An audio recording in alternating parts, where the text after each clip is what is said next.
so let's get back to some This news. has never happened before. No, we're always like completely punctual with everything we do. All right, so the church used Shameware app to see when members looked up atheism online. So y'all remember Josh Duggar, right? Yep. So apparently there's this app that a lot of Christian organizations use called Covenant Eyes, which is basically a spyware app that like keeps tabs on what you're doing, and if you go visit websites that it deems inappropriate, it'll send a text to your accountability partner. And so he had this app installed on his computer, on his phone, on his laptop, on his everything. But he got around it by like installing a Linux partition and using Linux for his illegal shit. So yeah, it is a bit harder to get around than other spyware things, but not impossible.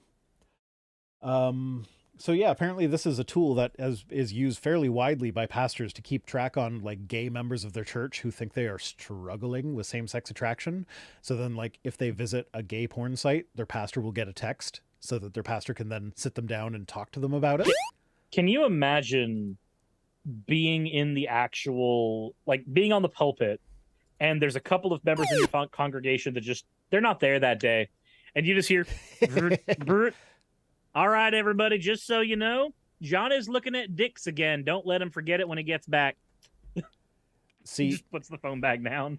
Now, I was thinking when you started that, my initial thought was like, that would be funny if like the person that they were getting the notification about was in the congregation right there. He's just sitting there in the back with his phone, like instead of paying attention to the pastor of the sermon.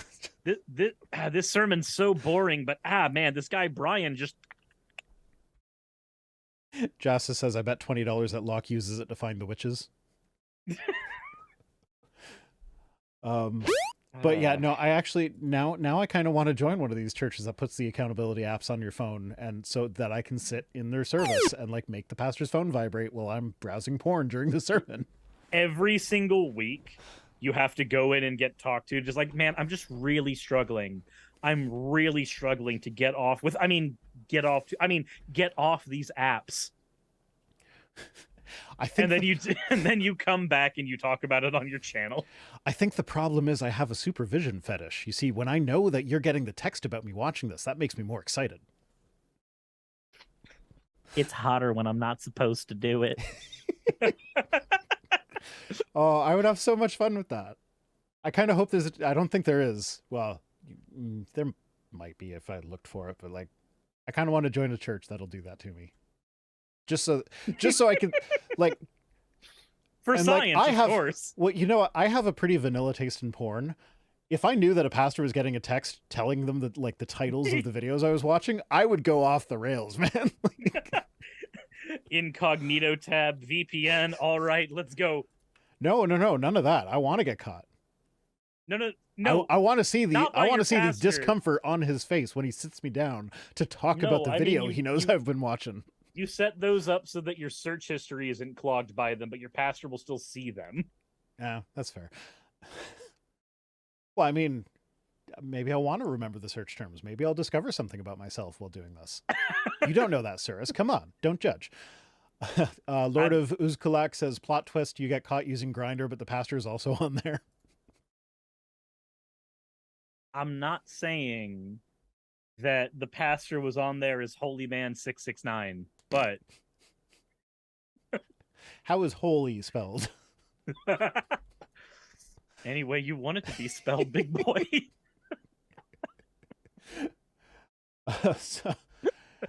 So anyway, we're having a lot of fun with this ultra creepy app here.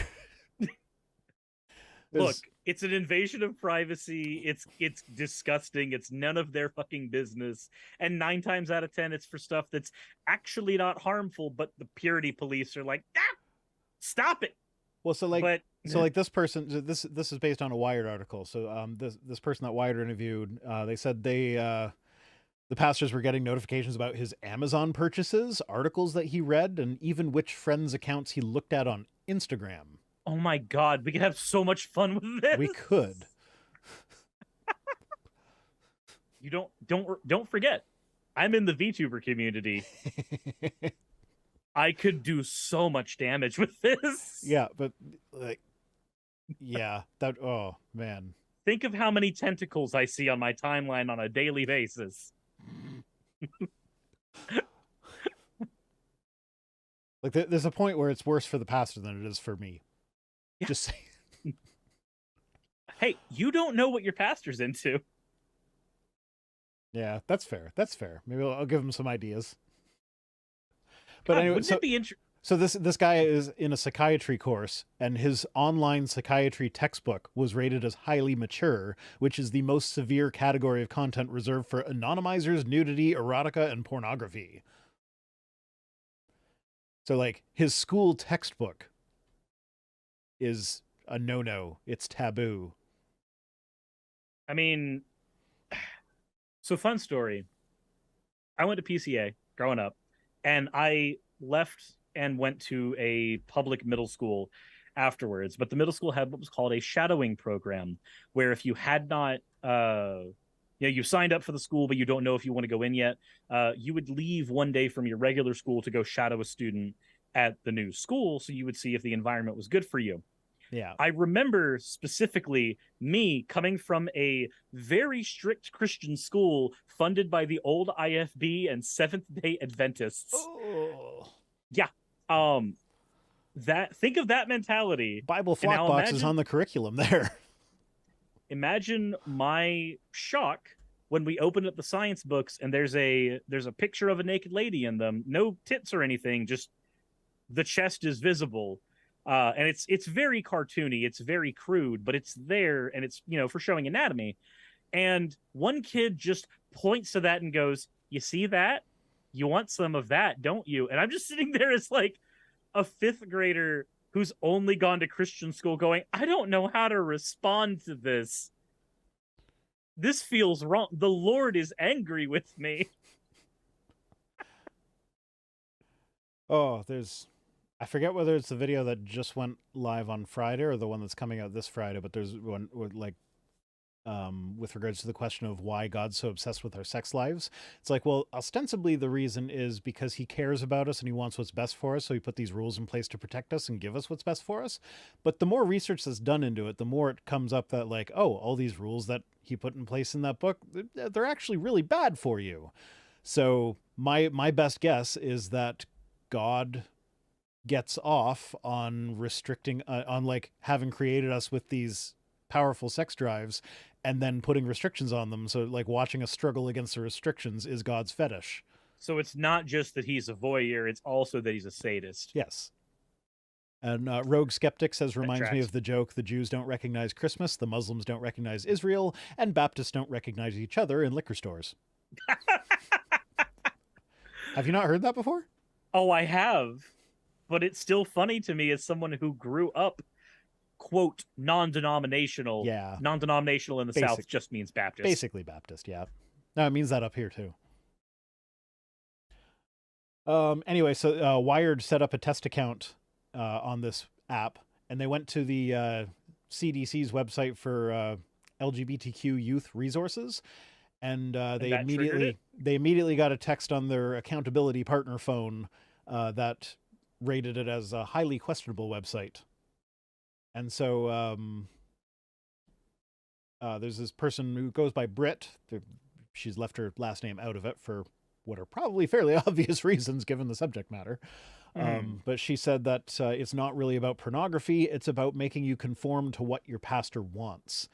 So she had to sit down and have a conversation with her pastor after she looked up an article about atheism on Wikipedia. And it's like, and she says, I was a kid, but that doesn't mean I don't have some kind of right to read what I want to read. And I'll be like, the I was a kid part doesn't belong there. You should be able to read informational stuff. I'm just imagining that there's a pastor who's used this just because of the high rate of predators that we find on the pulpit. Yeah. I would imagine there's a pastor who has used this and been like, now I have to cleanse you. Singled out somebody from their congregation and went, so I see that you've been looking up pastor porn, and just going off on that. Yeah, and well, they also use it like apparently they get notifications when like they try and stop people from listening to K-pop or watching too much ESPN. What? Yeah. It don't look at the sports. It might turn you gay. Oh fuck that. Well, have you seen wrestling? Have you seen K-pop? No, but my daughter wants to go to a K-pop concert this coming November, so I should probably get on buying tickets for that because I don't know. Best of luck. There's actually Oh a yeah, no, I have to wait until she wants to go with some friends, and it's like I can't like buy tickets and then you get your friends later and like buy more tickets and hope that like well I don't know, is it it might just be general admission where you like they sell a certain number of seats and you just come in and sit wherever you want. I don't know how it's done. I have to look it up. Anyway, it's probably going to be something where you have to get assigned seats. you have to get specific seats usually. Yeah. That's what. Yeah, you're reminding me. There's a I don't want to say the name of it because I don't want to dox myself, but there's a Korean barbecue around here that constantly plays nothing but K-pop on its TVs when you're eating, and I'm just reminded that I need to take her as there. We need to go. Yeah. Yeah. So. Yeah, this app is gross. Now accountability partners are not necessarily a bad thing. Like actually, I was. So I discussed with my therapist, the idea that like a lot of my motivation for doing things is externally sourced. Mm-hmm. So like, I think I've mentioned it on stream before, but I am dating someone now, and she has expressed an interest in actually coming over to my house at some point. My house is now significantly cleaner than it was a couple weeks ago. That's literally what got my house cleaner as well. Yeah. So it's like that's an external motivation. So I was talking about that with my therapist, and it's like, yeah, it's great that I'm cleaning my house now, but like that's not like that motivation's not always going to be there. Like I don't want to rely on something that's not available. And then when I mentioned that to her, not my therapist, the person I'm dating, she commented that I forget whether it was her or just a friend of hers or whatever. They actually like they set something up where one of their friends would just like and you were talking with me because I told you this part. You told me that okay. The friend who would say, "Hey, I'm coming over in 20 minutes." Yes, okay, that was and you. they wouldn't actually be coming over. They were just calling to make sure that was you would that get live the on house stream clean. or was that backstage? That was live on stream. Okay, so we're just rehashing old shit. Yes, perfect. 10 out of 10 content. I don't know how I feel about the fact that you just conflated I just conflated you with my girlfriend. No. You both have great tits. Depending on which model I'm using that day. Oh, I know she watches these streams. I hope she's not watching right now. I hope she is, because that would be hilarious. I'm going to get a text soon. Yeah, your accountability partner is about to scold you.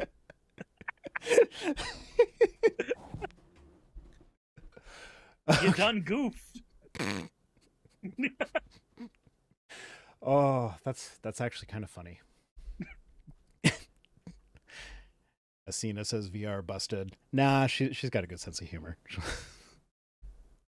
She'll be laughing. Anyway, yeah. Yeah, where I was going with that story no longer makes sense.